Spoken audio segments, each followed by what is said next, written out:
नमस्कार, मैं हूं शैलेंद्र सिंह और आप देख रहे हैं हमारा YouTube चैनल शब्द शब्द शैलेंद्र सिंह। आज बात करेंगे बिहार के राजनीतिक रणनीतिकार और अब राजनीति के जरिए बिहार की दशा बदलने वाले प्रशांत किशोर की। वीडियो में आगे बढ़ने से पहले आपसे एक छोटी सी अपील है कि अगर आपने हमारा चैनल सब्सक्राइब नहीं किया है तो सब्सक्राइब कर लीजिए, वीडियो को अंत तक देखिए और अच्छा लगे तो लाइक, शेयर और कमेंट भी कीजिए, क्योंकि सोशल मीडिया पर जिनके व्यूज़ ज़्यादा होते हैं, जिनके सब्सक्राइबर ज़्यादा होते हैं, उनकी बात को गंभीरता से लिया जाता है। शुक्रिया। प्रशांत किशोर के कैरियर की शुरुआत यूएन से हुई थी, जहां वो हेल्थ सेक्टर में काम करते थे। उसके बाद फिर वो राजनीतिक रणनीतिकार के रूप में कई नेताओं और जो राजनीतिक पार्टियां हैं उन्होंने उनके साथ काम शुरू किया। राहुल गांधी, नरेंद्र मोदी, नीतीश कुमार, ममता बनर्जी, अखिलेश यादव, एक लंबी फहरिस्त है जिसके लिए प्रशांत किशोर ने कुछ न कुछ काम किया है और कई बार उन्होंने पूरी राजनीतिक जो दिशा थी उसको भी बदलने का काम किया है। लेकिन बाद में प्रशांत किशोर को लगा कि अब क्यों नहीं वो खुद अपनी पार्टी बनाते और अपने जरिए राजनीति की दशा बदलने का प्रयास करें। इसके लिए उन्होंने बिहार को सबसे पहले चुना, क्योंकि बिहार वो प्रदेश है जहां से प्रशांत किशोर खुद आते हैं। 2 साल पहले प्रशांत किशोर ने जन स्वराज यात्रा के जरिए इस कार्यक्रम को शुरू किया और 2 साल में उन्होंने बिहार में एक ऐसी पैठ बना ली है जिसके चलते अब तो राजनीतिक दल वहां पर हैं, चाहे वो राष्ट्रीय जनता दल हो, जनता दल यूनाइटेड हो, कांग्रेस हो या भारतीय जनता पार्टी हो। इन सभी दलों के लिए प्रशांत किशोर को नकारना आसान नहीं है। बिहार की जनता ने जिस तरीके से प्रशांत किशोर की बातों को सुना है, समझा है और जिस तरीके से रिएक्ट कर रही है, उससे साफ लग रहा है कि 2025 में जो विधानसभा चुनाव बिहार में होगा वहां प्रशांत किशोर एक मजबूत खिलाड़ी के रूप में होंगे और उनको नकारना आसान नहीं है। प्रशांत किशोर अब धीरे धीरे अपनी जो रणनीति है वो उसको साफ करते नजर आ रहे हैं। 2 अक्टूबर से अपनी पार्टी का ऐलान करेंगे और उसके बाद राजनीतिक क्षेत्र में उतरकर वो जो मुद्दे उठाना चाहते हैं उनकी बात करेंगे। अभी तक जो चीज़ें समझ में आ रही हैं प्रशांत किशोर को लेके, जिस तरीके के वो राजनीतिक बयान दे रहे हैं, उससे साफ है उनका जो लक्ष्य है वो महिलाएं और युवक है। इसीलिए उन्होंने पटना में एक जो महिला संवाद, जन स्वराज महिला संवाद कार्यक्रम का आयोजन किया, उसमें उन्होंने महिलाओं की प्रशंसा की। उनको लगता है कि अगर महिलाएं राजनीतिक रुचि लेने लगें और बिहार की दिशा के हिसाब से वो मतदान करने लगें तो निश्चित तौर पे एक बड़ा राजनीतिक बदलाव हो सकता है। और इसके चलते ही प्रशांत किशोर ने पहली बार महिला सम्मेलन में अपनी पत्नी जानवी दास का परिचय महिलाओं से कराया। न सिर्फ परिचय कराया बल्कि उन्होंने कहा कि जो राजनीतिक लड़ाई प्रशांत किशोर लड़ रहे हैं उसके पीछे जो असल में ताकत है वो जानवी दास की है। जानवी दास गुवाहाटी की रहने वाली हैं और उनकी प्रशांत किशोर से मुलाकात यूएन में जब हेल्थ सेक्टर में दोनों काम कर रहे थे उस समय हुई। पहले उनकी दोस्ती हुई, फिर प्यार हुआ और फिर शादी हुई।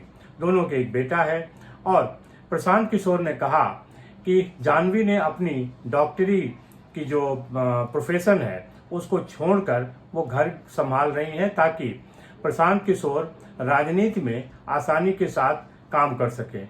उन्होंने कहा कि जानवी ने हमसे कहा कि हम घर संभालेंगे और आप बिहार के लिए जो काम करना चाहते हैं वो करिए।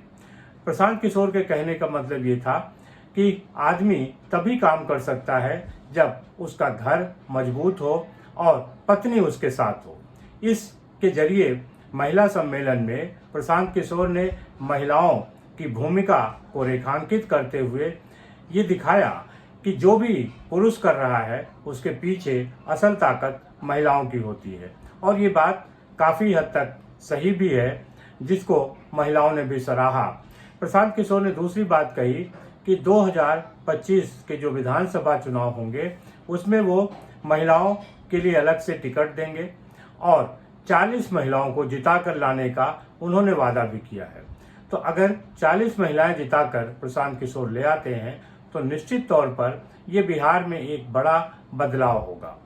प्रशांत किशोर की जो राजनीति है वो अपने आप में एक अलग किस्म की है। वो लोगों से मिलते हैं और उनको ये समझाते हैं कि बिहार का अगर विकास होगा तो किस तरीके से उनके परिवार, उनके घर, उनके बच्चों का भला होगा।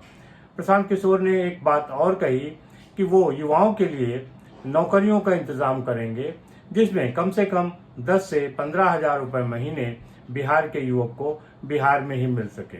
और जब वो सरकार में आएंगे तो एक बड़ा पैकेज प्राइवेट एजुकेशन को देंगे जिससे कि बिहार की जो शिक्षा व्यवस्था है वो बदल सके, लोग पढ़ सके और बच्चे पढ़ लिख कर आगे बढ़ के अच्छी अच्छी नौकरियां कर सके। बिहार में प्रतिभाओं की कमी नहीं है, जरूरत इस बात की है कि उसको एक लक्ष्य बनाकर सरकारें काम करें। बिहार में जो 2 वोटर हैं, महिला और युवक, वो बहुत ही मजबूत वोट बैंक है और महिलाओं का ही वोट बैंक ऐसा था जिसको पकड़कर नीतीश कुमार ने इतने लंबे समय तक बिहार में राजनीति की। शराबबंदी का एक प्रभाव महिलाओं पर पड़ा, महिलाओं को उससे सुकून मिला, अपराध की कमी आई और घर में जिस तरीके की कलह होती थी वो कम हुई, जिसके कारण महिलाओं का समर्थन नीतीश कुमार को मिला और नीतीश कुमार बहुत सारी विपरीत परिस्थितियों के बाद भी बिहार की राजनीति में पैर जमाने में सफल रहे।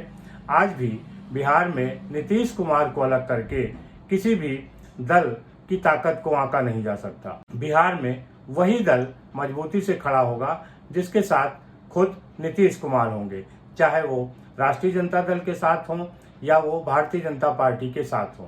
भले ही नीतीश कुमार को पलटी मार या कुछ भी कहा जाए, लेकिन बिहार की राजनीति में नीतीश कुमार का विकल्प मुश्किल है और अब वो विकल्प देने की कोशिश प्रशांत किशोर कर रहे हैं। प्रशांत किशोर ने बिहार की जनता से वादा किया है कि वो अपराध मुक्त प्रदेश देंगे और शिक्षा व्यवस्था वाला प्रदेश होगा, रोजगार वाला प्रदेश होगा, महिलाओं के लिए अलग तरीके से एक इस्टेब्लिशमेंट होगा जिससे महिलाएं भी पुरुषों के मुकाबले कदम से कदम मिलाकर चल सकें। अब 2025 का विधानसभा चुनाव है, उसमें बिहार एक महत्वपूर्ण राज्य है और बिहार ही तय करेगा कि देश की राजनीति में किस तरीके का बदलाव आता है। अगर बिहार में प्रशांत किशोर अपनी सरकार बनाने में सफल होते हैं तो उनका महत्व राष्ट्रीय स्तर पर होगा और जिस तरीके के रणनीतिकार प्रशांत किशोर हैं उनके लिए ये कोई बड़ी बात नहीं है कि बिहार की राजनीति के बाद वो राष्ट्रीय स्तर पर अपना एक अलग दबदबा बना सकें। बहरहाल प्रशांत किशोर आज की तारीख में बिहार में एक ऐसी शख्सियत हो गए हैं कि जिनको नकारना किसी भी दल के लिए संभव नहीं है। अब देखना यह है कि 25 के चुनाव में प्रशांत किशोर किस तरीके से अपनी जन स्वराज पार्टी को आगे बढ़ाते हैं और जो उन्होंने वादे किए हैं उसको कैसे निभाते हैं। बहरहाल अपनी पत्नी के बहाने प्रशांत किशोर ने एक बड़ी लाइन खींची है महिलाओं के लिए और महिलाओं का भरोसा उन पे बढ़ा है। आपको क्या लगता है जरूर बताइएगा। शुक्रिया, धन्यवाद।